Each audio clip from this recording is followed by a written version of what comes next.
वर्ष 2004 महीना दिसंबर का कड़ाके की ठंड पड़ रही थी और झारखंड के उस वक्त मुख्यमंत्री थे अर्जुन मुंडा। अर्जुन मुंडा की कैबिनेट ने फैसला लिया कि कुर्मी को एसटी कैटेगरी में शामिल किया जाए। इसके लिए उन्होंने अनुशंसा केंद्र सरकार से की। फिर यह जो पूरा मामला है टीआरआई पहुंचता है और वहां से इसे खारिज कर दिया जाता है। समय बीतता है, 2018 का समय आता है। उस समय झारखंड के मुख्यमंत्री हुआ करते थे रघुवर दास और कुर्मी विधायकों ने सभी ने मिलकर यह सिफारिश की कि कुर्मी को एसटी के कैटेगरी में शामिल किया जाए। फिर समय बीता, 2019 आया, केंद्र में अर्जुन मुंडा मंत्री बने और फिर से यह सिलसिला शुरू हुआ कि क्या इस बार भी कुर्मी को एसटी कैटेगरी में डाला जाएगा। बातें हुई और पत्राचार भी हुआ। जो कुर्मी समाज के बड़े नेता थे उन्होंने अर्जुन मुंडा से संपर्क किया और यह सिफारिश की कि जल्द से जल्द कुर्मी समाज को एसटी में सम्मिलित किया जाए। मुझे 2022 का दिन याद आता है जब संविधान आदेश विधेयक 2022 पारित किया गया था। उम्मीद की जा रही थी कि इस बार अर्जुन मुंडा कुछ खेल करेंगे और कुर्मी को एसटी में सम्मिलित करेंगे, लेकिन समय बीता, ऐसा नहीं हो पाया। 20 सितंबर 2025 रेल रोको आंदोलन कुर्मी समाज की ओर से किया गया और वही पुरानी मांग को दोहराया गया कि हमें जल्द से जल्द एसटी की सूची में शामिल किया जाए। अगर शामिल नहीं किया जाता है तो और आगे भी हम लोग बड़े तौर पर आंदोलन करेंगे। और यहीं से एक सवाल पनप रहा है, यहीं से एक सवाल निकल रहा है कि क्या कुर्मी एसटी में शामिल होंगे? अगर शामिल होंगे तो उनका साथ कौन देगा? तो चलिए आपको बताते हैं। 2018 में विपक्ष में थे हेमंत सोरेन, जो मौजूदा समय में झारखंड के मुख्यमंत्री हैं। शीतल ओहदार, जो कि कुर्मी समाज के बड़े नेता माने जाते हैं, उन्होंने जो दस्तावेज पेश की है, उन्होंने यह बताने की कोशिश की है कि सबसे पहला जो साइन था हेमंत सोरेन ने ही किया था कि कुर्मी को एसटी में शामिल किया जाए। कई सारे विषय हैं, कई सारे सवाल हैं और आज इन्हीं सवालों पर हम चर्चा करेंगे। हमारे साथ द समाचार पत्र के जो डायरेक्टर हैं, झारखंड के वरिष्ठ पत्रकार हैं, प्रतीक सिंह हमारे साथ मौजूद हैं। मेरे पास कई सारे सवाल हैं और इन सवालों का आज जवाब देंगे, क्योंकि कई सारी चर्चाएं चल रही है राजनीतिक गलियारों में भी और सामाजिक गलियारों में भी। लोग अब सवाल पूछ रहे हैं कि जिस प्रकार से कुर्मी समाज 3 अक्टूबर को जमशेदपुर में बैठक करने जा रहा है, आंदोलन की रूपरेखा तय होगी, कई सारी चर्चाएं होंगी और पुराने मांग को इस बार दोहराया जाएगा और इस बार कुर्मी समाज प्रयास करेंगे कि उन्हें एसटी में शामिल किया जाए। मेरा पहला सवाल आपसे रहेगा, कई वर्षों से आप झारखंड की राजनीति को बेहद करीब से देख रहे हैं। क्या मुख्यमंत्री हेमंत सोरेन कुर्मियों का साथ देंगे कि उन्हें एसटी सूची में शामिल किया जाए? देखिए, जब वो नेता प्रतिपक्ष थे तो जरूर सबसे पहला सिग्नेचर उन्हीं का था। और जो कुर्मी स्कॉलर है उनका कहना है कि जो विश्व गुरु शिबू सोरेन जो हैं सदा से कुर्मियों के पक्ष में थे कि उन्हें एसटी में शामिल किया जाए। और कई लेटर जो शिबू सोरेन जो हैं दिवंगत हो गए, वो केंद्र सरकार को लिखे। लेकिन बहरहाल जो अभी जो राजनीतिक परिवेश है विशाल, कोई भी बड़ी पार्टी, अगर खासतौर पर देखा जाए जेएमएम क्षेत्रीय पार्टी है लेकिन काफ़ी सबसे ज़्यादा सीट उसके पास है, भाजपा हुई या कांग्रेस हुआ, ये तीनों पार्टियां इस आग में हाथ नहीं डालना चाहती हैं जी। क्योंकि अगर एक पक्ष का बात कीजिएगा तो दूसरा पक्ष जो आदिवासी पक्ष है वो ना खुश हो जाएगा। 27% उन लोगों का रिजर्वेशन है, तो उनका कहना है कि रिजर्वेशन की संख्या तो बढ़ेगी नहीं, इसी में समावेश अगर इनको किया जाता है। और ऐसा भी नहीं है, छत्तीसगढ़ की बात करें या तमिलनाडु की बात करें, वहाँ भी कई जातियों को एसटी में लाया गया, लेकिन उसकी एक संवैधानिक प्रक्रिया होती है। खासतौर पर अगर महामहिम राज्यपाल जो राष्ट्रपति जो हैं वो राज्यपाल से परामर्श करेंगे, उसके बाद वो लोकसभा में जाएगा, उसके बाद ये पारित हो सकता है। लेकिन यहाँ पेच क्या फंस रहा है कि जो बड़ी पार्टियाँ हैं, और अगर बात करें जेकेएलएम या फिर आजसू, इनके नेता तो बढ़ चढ़कर जरूर आ रहे हैं सामने, लेकिन अगर बात करें इस कुर्मी आंदोलन की शुरुआत की अजीत प्रसाद महतो, जो कि पश्चिम बंगाल से आते हैं, उन्हीं के और ख़ास तौर पे जो स्थानीय नेता हैं कुर्मियों के, ये लोग संगठित होकर ये आंदोलन को लाना चाहे। और जब जेकेएलएम के सुप्रीमो वो देखे कि नहीं अब तो आंदोलन होगा ही, आजसू के सुप्रीमो सुदेश कुमार महतो कि कुर्मी लोग आंदोलन करेंगे ही। इसमें ये दोनों क्यों पीछे रहे? और यही वजह है कि ये जो आंदोलन था जो स्थानीय नेता है या अजित प्रसाद महतो की देन है, लेकिन पहले JKLM, उसके बाद लंबोदर महतो जो पूर्व विधायक हैं आजसू के, उनके दबाव में आकर आजसू को भी सुदेश कुमार महतो हों या फिर चंद्र प्रकाश चौधरी हों, इस आंदोलन में शामिल होना पड़ा। क्योंकि कोई भी अपना जो वोट है कुर्मी वोट, और ये लोग खासतौर पे कुर्मी नेता या कुर्मी पार्टी भी कही जा रही है। वैसे JKLM की बात करें, जयराम महतो तो 32 की खतियान को लेकर आए थे, और जो लोकसभा का इलेक्शन हो या राज्यसभा का इलेक्शन हो, ये विधानसभा का इलेक्शन हो, सभी जाति या सभी युवाओं ने, हर एक वर्ग के युवाओं ने बढ़ चढ़ कर इनका साथ दिया। और यही वजह है कि काफ़ी अच्छा पोजीशन भी इनका रहा वोट प्रतिशत में। और इन्हीं के उदय होने से आजसू की जो स्थिति है, एक सीट पर आ गए। और खैर चलिए, जयराम महतो तो लीड लिए हैं, लेकिन आजसू को सोचना पड़ रहा है कि आखिर वो गहन मंथन भी कर रहे हैं। और कुर्मी एक ऐसी जाति है झारखंड में जो काफ़ी दिशा निर्देश यानी कि डिसाइडिंग फैक्टर है। अगर एक मुश्त कुर्मी जाति अगर किसी भी पार्टी को वोट दे देती है तो सत्ता में उसका आना तय है।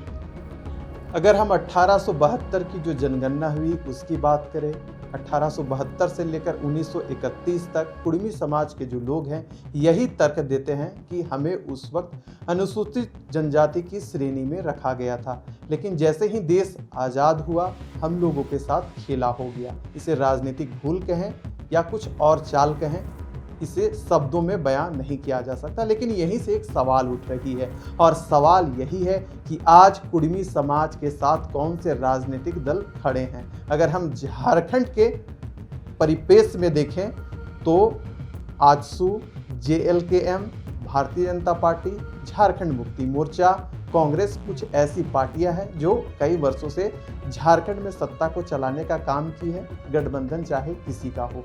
मेरा एक सवाल आपसे और रहेगा, जैसे मौजूदा समय में झारखंड में कांग्रेस, राष्ट्रीय जनता दल और झारखंड मुक्ति मोर्चा मिलकर सरकार चला रही है, और मेरा सवाल ये रहेगा, जब बीजेपी की सरकार थी तो जो बीजेपी के मुख्यमंत्री हुआ करते थे वो केंद्र से सिफारिश करते थे और जो पूरा मामला है फिर अटका रह जाता था। मौजूदा समय में अगर देखें तो गठबंधन की सरकार है, तो क्या इस बार हेमंत सोरेन सिफारिश आपको लगता है कि करेंगे? कुर्मी समाज के जो बड़े नेता हैं या उनके खुद के जो विधायक हैं कहीं ना कहीं संपर्क करने की कोशिश करेंगे कि यह जो मुद्दा है बड़ा बनता जा रहा है, इस पर हम लोगों को कुछ करना होगा। क्या आने वाले समय में आपको लगता है कि ऐसा कुछ तैयार हो रहा है, इसे लेकर चर्चा हो रही है? देखिए, आज़ादी के बाद जब से इन्हें हटाया गया है इसकी तो लगातार ये लोग आंदोलन कर रहे हैं। और हाँ, जो राजनीतिक पार्टियां हैं जो सत्ता में हैं, वो तो जाहिर सी बात है, अर्जुन मुंडा एक बार सिफारिश किए थे, या फिर वो ट्रैवल मिनिस्टर भी बने थे केंद्र में जी। तो उस समय आपने सही कहा कि इन लोगों को बहुत आशा था कि उन्हें शामिल किया जाए, कमाल होगा। लेकिन आप देखिए, जिस दिन ये जो रेल रोको आंदोलन हो रहा था, बिल्कुल जगह जब दिल्ली हो या जहाँ भी, पश्चिम बंगाल हो, उड़ीसा हो, हर एक जगह रेल को बाधित किया जा रहा था। तो उसी दिन, उसी समय आपने ये भी देखा होगा कि आदिवासी समाज राजभवन के सामने आकर धरना दिया। और इसलिए मैं बार बार कहता हूँ, ये एक ऐसा जटिल समस्या है, एक ऐसी गंभीर मुद्दा है, खासतौर पर झारखंड के लिए। कोई भी बड़ी पार्टी, खासतौर पे जिनको सारे समाज को लेकर चलने का, एक कुर्मी जाति के वोट से कोई आपको नहीं जीत सकता है। और यही वजह है कि जो बड़ी पार्टियां हो या जो राष्ट्रीय पार्टी हो या क्षेत्रीय पार्टियों पे जो बड़े हैं, वो कुर्मी समाज को एकजुट नहीं होने देना चाह रहे हैं जी। जयराम महतो शुरुआती दौर में आप देखे होंगे कि अमित शाह से भी मिलने गए थे।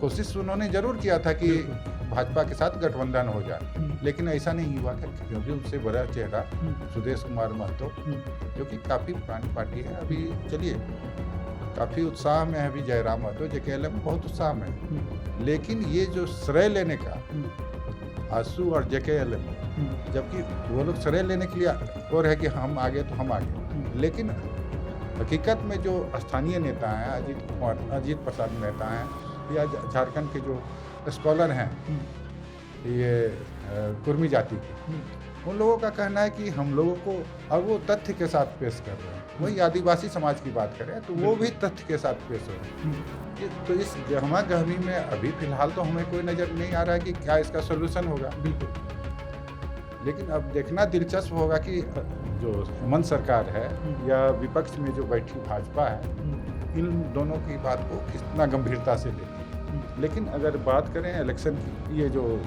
बंदी हुई थी, वहाँ कोई भी राज्य सरकार के बड़े नेता की बात करें या केंद्र सरकार के बड़े नेता की बात करें, कोई बात करने नहीं आया। भले ही 2 दिन बाद देवेंद्र महतो और सुदेश कुमार महतो पर रेलवे ने FIR दर्ज कर दिया। तो ये देखना दिलचस्प होगा और किस तरह से कुर्मी आंदोलन आगे बढ़ता है। 3 तारीख को जहाँ तक मेरी जानकारी है कि जमशेदपुर में आदिवासी समाज और कुर्मी समाज के बड़े नेता एक साथ बैठेंगे। क्या सामंजस्य बैठता है, देखिए, एक को लेकर तो आप कुछ कर नहीं सकते हैं, और जो संवैधानिक प्रक्रिया है उसी के मुताबिक होगी। आपको पहले भी मैंने कहा, छत्तीसगढ़ में भी शामिल किया गया, तमिलनाडु में भी शामिल किया गया है कई प्रजातियों को, लेकिन इसमें इस क्राइटेरिया में कुर्मी समाज अपने आप को प्रूव कर पाता है कि नहीं, ये तो देश के संसद की बात है, और ये सारा चीज़ अमित शाह या मोदी जी के हाथ में है। बिल्कुल।